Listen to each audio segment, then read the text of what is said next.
औज़ु बिल्लाहि मिनश्शैतानिर्रजीम बिस्मिल्लाहिर्रहमानिर्रहीम वलक़द कज़्ज़बल्लज़ीना मिन क़ब्लिहिम फ़कैफ़ कान नकीर। कल पिछले आयत में बात चल रही थी कि अल्लाह ताला ये फरमा रहे थे ज़मीन और आसमान के ताल्लुक़ से कि अगर हम चाहें तो ज़मीन के अंदर जो है लोगों को उसके गुनाहों पर जो उसको हम ज़मीन के अंदर धंसा सकते हैं, और लोगों के बदआमालियों की वजह से हम आसमान से पत्थर भी क्या है बरसा सकते हैं। अब आगे फरमा रहे हैं कि वलक़द कज़्ज़बल्लज़ीना मिन क़ब्लिहिम, तो और तुम यकीनन तुम याद रखो कि इससे पहले जितने भी लोग थे उन लोगों ने अपने अपने वक्त के पैगंबरों को जो है झुटला दिया था। यानी जितने भी पैगंबर आए उनके कौम के दरमियान, उन लोगों के दरमियान तमाम पैगंबरों को लोगों ने जो है झुटला दिया था। आगे फरमा रहे हैं कि फ़कैफ़ कान नकीर, तो फिर देखो कि हमने उनको कैसा अज़ाब में डाला और कितनी सख्त उनके ऊपर हमने अज़ाब डाला। तो पिछले पैगंबरों के पिछले कौमों के वाक़यात हम लोग क्या हैं सुन चुके हैं। 22वें पारे के अंदर और जो है 19वें पारे के अंदर भी हम लोग सुन चुके हैं कि अल्लाह ने उनको किस तरह से अज़ाब में डाला था और उनके ऊपर किस तरह की जो है आसमान से जो है आग के ओले बरसे थे।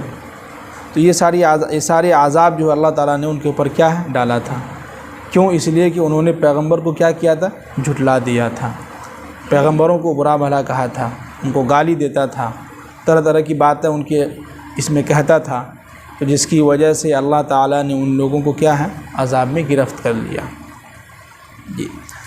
अब आगे फरमा रहे हैं कि अवलम यरौ इला तैरी, भला क्या ये लोग अपने ऊपर यानी अपनी नज़र को ऊपर उठाकर नहीं देखते हैं कि इला तैरी परिंदे की तरफ, कि फ़ौक़हुम साफ़ातिन, कि वो अपने परों को फैलाए हुए होते हैं ना।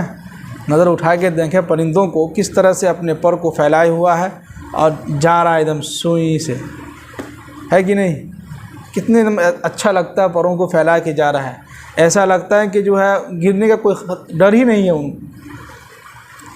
और आगे फरमा रहे हैं कि वयक़बिज़ना, फिर वह पर को समेट लेता है कि नहीं? जब चल रहा होता है हवा में तो परों को क्या करता है, फैला देता है, और जब गिरने लगता है, नीचे आने लगता है, तो अपने परों को क्या करता है, समेट लेता है जी। अब आगे अल्लाह ताला हम लोगों से पूछ रहे हैं कि मा युमसिकुहुन्ना इल्ला रहमान, तो याद रखो कि उनको जो आसमान पर जो चल रहे हैं, वो हवा में जो चल रहे हैं, तो उनको अल्लाह के अलावा कोई उसको थामे हुआ नहीं है। हम तो सोच रहे हैं कि जो अपने पर के ज़रिए से जा रहा है, लेकिन उस पर भी किसकी हुकूमत है? अल्लाह की हुकूमत है। अल्लाह उसको थामे हुआ है। अगर अल्लाह न चाहे तो किसी वक्त भी क्या है गिर सकता है, लेकिन अल्लाह ने उनको अपने कब्ज़े कुदरत से क्या उनको थामे हुआ है और वो चल रहा है जी। अब आगे फरमा रहे हैं कि इन्नहु बिकुल्लि शैइन बसीर, बेशक अल्लाह ताला हर चीज़ का देखने वाला और उसकी निगहबान और रखवाली करने वाले हैं, है कि नहीं? हर चीज़ के जो कब्ज़े कुदरत और हर चीज़ का निज़ाम चलाने वाला, देखने वाला, सब कुछ कौन करता है? अल्लाह करता है। यानी देखिए कुरान हमारा और आपका तौहीद और अक़ीदा दुरुस्त कर रहा है कि नहीं? कितनी मोहब्बत से समझा रहा है, मिसाल दे दे के, परिंदों की मिसाल, ज़मीन की मिसाल, न जाने क्या क्या चीज़ें जो है मिसाल दे दे के समझा रहा है। और फिर आगे कुरान देखिए क्या कहता है। इतनी सारी मिसालें देने के बावजूद अल्लाह ताला आगे क्या फरमा रहे हैं वो सुनिए। अब आगे फरमा रहे हैं कि अम्मन हाज़ल लज़ी, भला बतलाओ कि वो कौन शख्स है, हुआ जुंदुल लकुम यनसुरुकुम मिन दूनिर रहमान, जो तुम्हारे खुदाए रहमान के अलावा कौन है जो तुम्हारा लश्कर बनकर वो तुम्हारी मदद करता है। यानी यहाँ पर काफिर से मुराद, यानी काफिर लोगों से यहाँ पर कह रहे हैं कि तुम जो मेरे अलावा दुनिया के अंदर इतने सारे बुतों की जो पूजा करते हो और तुम ये मानते हो कि ये हमारी मदद करेगा, तो भला बतलाओ कि अगर हम तुमको कोई मुसीबत में डाल दें तो उस वक्त भी तुमको बचाने वाला कौन होगा? अल्लाह होगा, अगर अल्लाह ने चाहा तो। जी। अब आगे फरमा रहे हैं कि इनिल काफिरून इल्ला फ़ी गुरूर, उसके बावजूद ये काफिर लोग जो है खुले आम गुमराही में, तकब्बुर में लगे हुए हैं, तकब्बुर में है, गुमराही की तरफ जा रहे हैं। जी। अब आगे फरमा रहे हैं कि अम्मन हाज़ल्लज़ी यरज़ुक़ुकुम इन अमसक रिज़्क़हु, भला बतलाओ कि अगर वो तुम्हारे ऊपर रिज़्क़ का देना बंद कर दे तो कोई है जो तुम्हें रिज़्क़ अता कर सके, दे सके। यानी अगर अल्लाह ताला तुम में से किसी इंसान से रिज़्क़ छीन ले, पैसा अगर छीन ले, तो जो कोई है जो उसको पैसा दिला दे या उसको अमीर बना दे? कोई है? कोई नहीं है। आप लोग तो ज़्यादा उम्र के लोग, आप लोगों का तजुर्बा ज़्यादा होगा कि जिसको आप लोग पहले देखते थे बहुत मालदार था, आज उसकी हालत देखिए, और जो लोग पहले इतने गरीब थे आज उनकी हालत देखिए कहाँ से कहाँ पहुँच गए। तो अल्लाह ताला कभी कभी पैसा दे के आज़माता है और कभी कभी छीन के भी क्या है, आज़माता है। और ये छीनना और देना किसकी ज़िम्मेदारी है? अल्लाह की ज़िम्मेदारी है। दुनिया के अंदर तो इंसान कहता है कि फ़लाँ की वजह से ऐसा हुआ ना, वो एक ज़रिया है, लेकिन छीनने वाला भी कौन है? अल्लाह है। जी। अब आगे फरमा रहे हैं कि बल लज्जू फ़ी उतुव्विन व नुफूर, उसके बावजूद भी ये काफिर लोग जो है मानने को तैयार नहीं है। उसके बावजूद भी क्या है कि समझने को तैयार नहीं है, उसके बावजूद भी उसी पर जो डटे हुए हैं, ढीठे हुए हैं, ढीठ बने हुए हैं, है कि नहीं? यानी इतने सारी बातें बतलाने के बावजूद, और वो माशरे के अंदर अल्लाह के नबी सल्लल्लाहु अलैहि वसल्लम को देख भी रहे थे, सहाबा को भी देख रहे थे, इतने सारे कुरान पाक की जो है मिसालें दे दे के अल्लाह के नबी के ज़रिए से उनको समझाया जा रहा था। उसके बावजूद भी बल लज्जू फ़ी उतुव्विन व नुफूर, उसके बावजूद भी अपने ढीठ पर, अपनी ज़िद्दी पना पर जमे हुए हैं कि हम नहीं मानेंगे, है कि नहीं?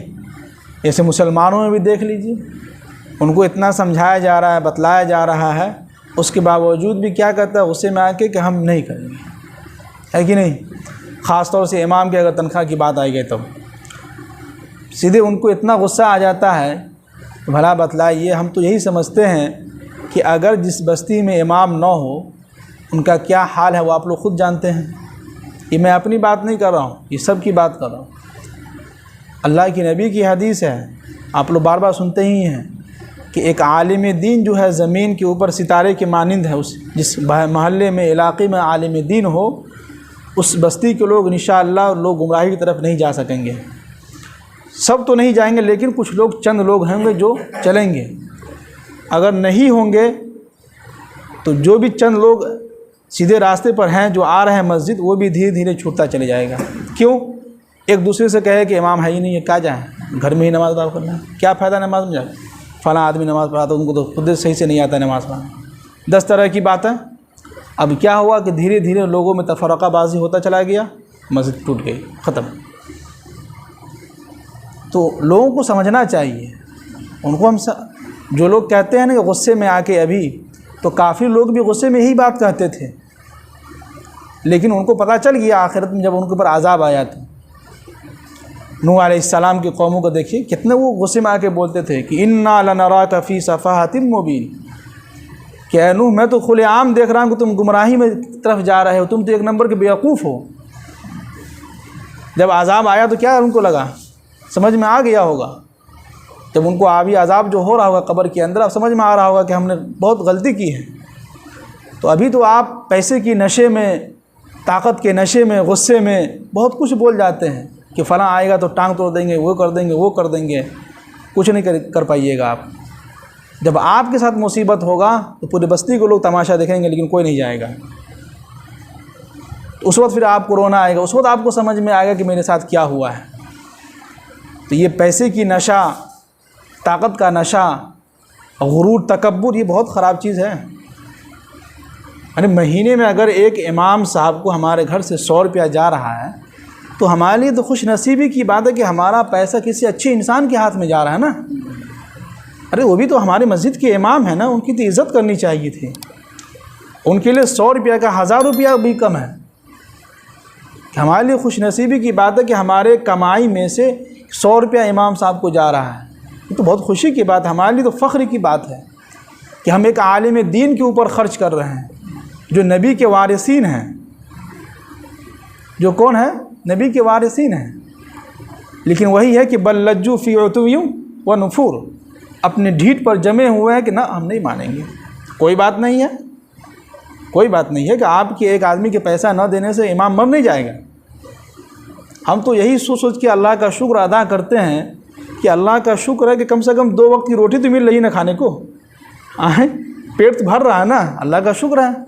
हम तो ये सोचते हैं कि हमें तो ये भी मिल रहा है।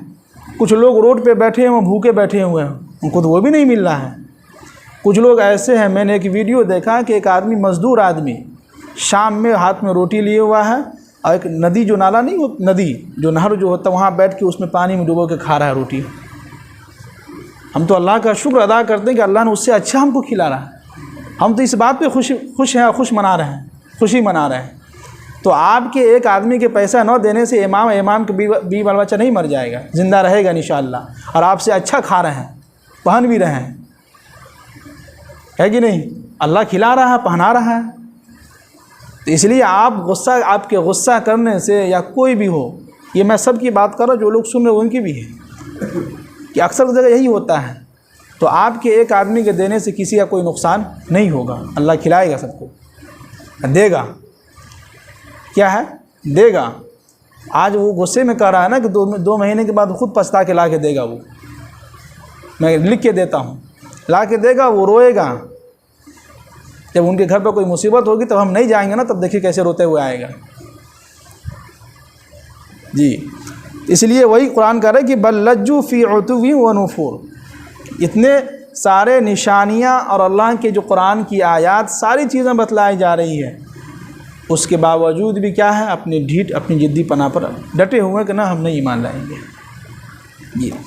अब आगे फरमा रहे हैं कि अफ़मन यमशी मुकिब्बन अला वजहिही, भला वो बतलाओ कि जो शख्स मुंह के बल चल कर के आएगा, और अम्मन यमशी सवियन, या जो शख्स सीधा सीधा चल रहा होगा, तो वो ज़्यादा पहले पहुँचेगा, यानी वो पहले पहुँचेगा या मुंह के बल। यानी कुरान में अल्लाह ताला हमसे पूछ रहे हैं, तो यहाँ पर एक काफिर और मोमिन की मिसाल से समझाया गया है।